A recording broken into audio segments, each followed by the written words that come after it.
त्यांना विकासाचा मुद्दा नाही,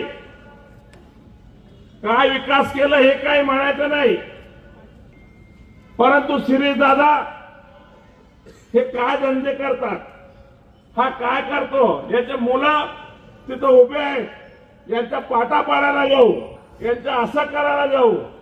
अरे भाऊ तू तुम्ही बायको सांभाळता 150 किलोमीटरवर काय पाटा पाडाले. काल परवा त्यांनी भाषणामध्ये बोलले की शिरीष चौधरी यांच्या मुलांना कमी मताने निवडले.